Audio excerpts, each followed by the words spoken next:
नमस्कार, SPT news में आपका स्वागत है। पेश है 19 दिसंबर शुक्रवार दोपहर 3:15 बजे राजस्थान के विभिन्न शहरों की 15 बड़ी खबरें। राजस्थान में छात्र संघ चुनाव बैन मामले में आज हाई कोर्ट ने अपना फैसला सुना दिया। जस्टिस समीर जैन ने कहा, छात्र संघ चुनाव एक संवैधानिक अधिकार है, लेकिन यह शिक्षा के अधिकार से ऊपर नहीं हो सकता। कोर्ट ने जयराव और अनेक याचिकाओं पर फैसला सुनाया। कोर्ट ने 14 नवंबर को फैसला रिजर्व रखा था।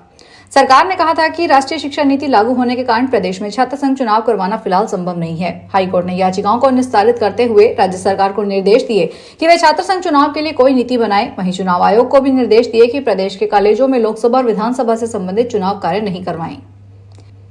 राजस्थान क्रिकेट एसोसिएशन में चुनाव को लेकर एक बार फिर असमंजस की स्थिति बनी हुई है। चुनाव करवाने के लिए गठित एडहॉक कमेटी लगातार दूसरी बार अपने उद्देश्य में नाकाम रही और उसका कार्यकाल 26 दिसंबर को समाप्त होने जा रहा है। ऐसे में राज्य सरकार यहां 7 बार फेल हुई मौजूदा कमेटी को फिर से एक्सटेंशन देने की तैयारी कर रही है। वहीं दूसरी तरफ भारतीय क्रिकेट कंट्रोल बोर्ड जयपुर से इंडियन प्रीमियर लीग के मुकाबले हटाने के विकल्पों पर विचार करने लगा है।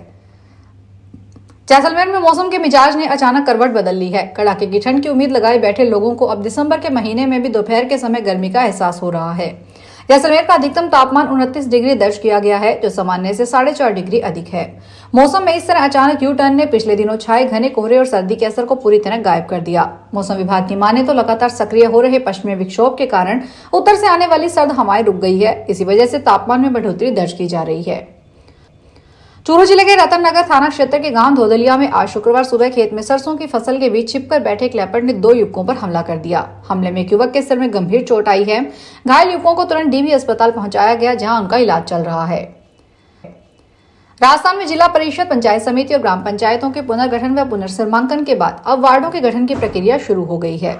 अनुमान है कि इस प्रक्रिया के बाद प्रदेश में पंचायत राज संस्थाओं में 1.25 लाख से अधिक वार्ड गठित होंगे, जो पिछली बार के मुकाबले 15 से 20 हजार वार्ड अधिक होंगे। प्रत्येक संस्था में वार्डों की संख्या विषम रखी जाएगी। ग्राम पंचायतों में वार्डों के पुनर्गठन व पुनर्सीमांकन के लिए उपखंड अधिकारी, जबकि पंचायत समिति और जिला परिषद में जिला कलेक्टर जिम्मेदार होंगे। राजस्थान कांग्रेस में संगठनात्मक गतिविधियों ने एक बार फिर रफ्तार पकड़ ली है। दिल्ली में हाल ही में संपन्न रैली के बाद अब पार्टी का पूरा फोकस संगठन सृजन अभियान के तहत नियुक्त किए गए जिलाध्यक्षों को मजबूत करने पर है। इसी कड़ी में राजस्थान कांग्रेस के नवनियुक्त जिलाध्यक्षों को नए साल में चरणबद्ध तरीके से प्रशिक्षण दिया जाएगा। जनवरी के पहले हफ्ते में दिल्ली में जिला अध्यक्षों के लिए एक दिन की विशेष ट्रेनिंग सेशन आयोजित किया जाएगा। यह प्रशिक्षण कांग्रेस मुख्यालय इंदिरा भवन में होगा, जहां खुद राहुल गांधी और राष्ट्रीय अध्यक्ष मल्लिकार्जुन खड़गे जिला अध्यक्षों को नेतृत्व, संगठन संचालन और राजनीतिक रणनीति के गुर सिखाएंगे। जयपुर निवासी युवक को सीकर बुलाकर बिटकॉइन में इन्वेस्टमेंट के नाम पर 10 लाख की ठगी की वारदात को अंजाम दिया गया। दोस्त की शादी में युवक की मुलाकात सीकर जिले के रहने वाले विनोद नेहरा से हुई, जिसने ही युवक को सीकर बुलाया। अब कोतवाली पुलिस में मामले की जांच कर रही है। मामले में जयपुर के निवारू रोड के रहने वाले अशोक कुमार ने सीकर की कोतवाली पुलिस थाने में रिपोर्ट करवाई है। रिपोर्ट में बताया गया है कि कुछ समय पहले दोस्त की शादी में अलगपुरा के रहने वाले विनोद नेहरा से मुलाकात हुई, जिसने अशोक को बिटकॉइन के इन्वेस्टमेंट के बारे में बताया। रेगिस्तान का गहना कही जाने वाली राजस्थान रिफाइनरी की सौगात जल्द मिलने वाली है। HPCL राजस्थान रिफाइनरी लिमिटेड ने परियोजना को जल्द शुरू करने के लिए कवायद शुरू कर दी है। पचपदरा स्थित 9 मिलियन टन क्षमता वाली इस रिफाइनरी के लिए अरब देशों से क्रूड ऑयल की आपूर्ति शुरू कर दी गई है। वर्तमान में 26,000 से अधिक श्रमिक दिन रात निर्माण और तकनीकी कार्यों में जुटे हुए हैं। सूत्रों के अनुसार रिफाइनरी के औपचारिक शिलान्यास के लिए प्रधानमंत्री नरेंद्र मोदी ने समय मांगा है। उनकी उपलब्धता के अनुसार जनवरी माह में शिलान्यास कार्यक्रम आयोजित किया जा सकता है।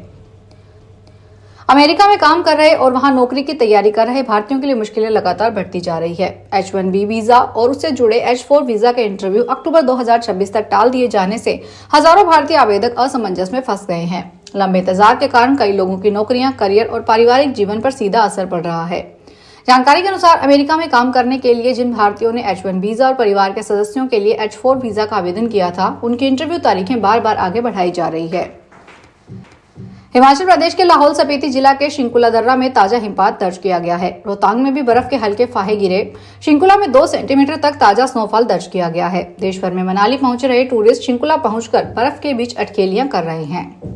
मौसम विज्ञान केंद्र शिमला की माने तो आज रात को वेस्टर्न डिस्टर्बेंस एक्टिव हो रहा है। इससे 20 और 21 दिसंबर को लाहौल स्पीति, चंबा, कांगड़ा, कुल्लू और किन्नौर की अधिक ऊंची चोटियों पर हल्का हिमपात हो सकता है। पैसा लेकर विधायक फंड से मनचाही सिफारिश करने के बेनकाब हुए तीनों विधायकों को आज विधानसभा की सदाचार कमेटी ने तलब किया है। कमेटी खीमसर ने बीजेपी विधायक रेवत राम डांगा, हिंडौन से कांग्रेस अनीता जाटव और बयाना से निर्दलीय रितु बनावत से 1-to-1 सवाल करेगी। रितु बनावत और अनीता जाटव विधानसभा पहुंच चुकी है। 2 दिन पहले विधानसभा में सभापति कैलाश वर्मा की अध्यक्षता में हुई सदाचार कमेटी की बैठक में तीनों विधायकों को शुक्रवार को तलब करने का फैसला हुआ था। डूंगरपुर पुलिस ने देश भर में 160 करोड़ की ऑनलाइन ठगी के रैकेट का भंडाफोड़ किया है। लोगों को झांसे में लेकर 450 लोगों के फर्जी खाते खुलवाने वाले शातिर बदमाश कौशल कुम्हार को गुजरात के दाहोद में एक मैरिज गार्डन में दबोचा। उसे पकड़ने के लिए 5 पुलिसकर्मी सिर पर साफा और पगड़ी पहनकर शादी में पहुंचे। दूसरे साथी इलेश पटेल उर्फ नीलेश कलाल को सागवाड़ा से उसके घर दबोचा गया। इन दोनों आरोपियों ने फर्जी खाते खुलवाकर दुबई बैठे 3 शातिर ठगों को दिए। राजस्थान हाईकोर्ट ने एथेनॉल फैक्ट्री विरोध से जुड़े मामले में युवा नेता महंगा सिंह को जमानत दे दी है। फैक्ट्री हटाओ क्षेत्र बचाओ संघर्ष समिति से जुड़ा महंगा सिंह पिछले 1 महीने से न्यायिक हिरासत में थे।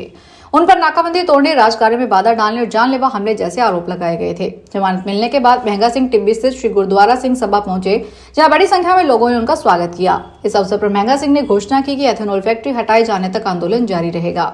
उन्होंने फैक्ट्री हटाओ क्षेत्र बचाओ संघर्ष समिति की सराहना करते हुए कहा कि समिति ने इस आंदोलन को राष्ट्रीय स्तर पर पहचान दिलाई है। महंगा सिंह ने बताया कि 2 बड़े कार्यक्रमों के आयोजन से इस आंदोलन की आवाज देश विदेश तक पहुंची है। रणथंभौर टाइगर रिजर्व से बागिन सुल्ताना ने 2 शावकों को जन्म दिया। शुक्रवार सुबह मिश्र दर्रा गेट के पास बागिन को अपने शावकों को शिफ्ट करते देखा गया, जिसके बाद वन विभाग ने एहतियातन निगरानी और ट्रैकिंग बढ़ा दी है। रणथंभौर टाइगर रिजर्व फर्स्ट के डीओ मानस सिंह ने बताया कि शुक्रवार सुबह त्रिनेत्र गणेश मंदिर के दर्शन के लिए जा रहे श्रद्धालुओं ने मिश्र दर्रा गेट के पास बागिन सुल्ताना को अपने शावकों को शिफ्ट करते हुए देखा। श्रद्धालुओं ने इसकी सूचना वन विभाग को दी, जिसके बाद अधिकारी मौके पर पहुंचे। बीसापुर बांध में रबी फसलों की सिंचाई के लिए दोनों नहरों में छोड़े जा रहे पानी की मात्रा रोजाना जरूरत के अनुसार घटाई बढ़ाई जा रही है। दाई मुख्य नहर में टेल क्षेत्र तक पानी पहुंचाने के लिए क्षमता से अधिक पानी छोड़ा गया, जबकि माई नहर में फिलहाल यानी की यात्रा कम रखी गई है।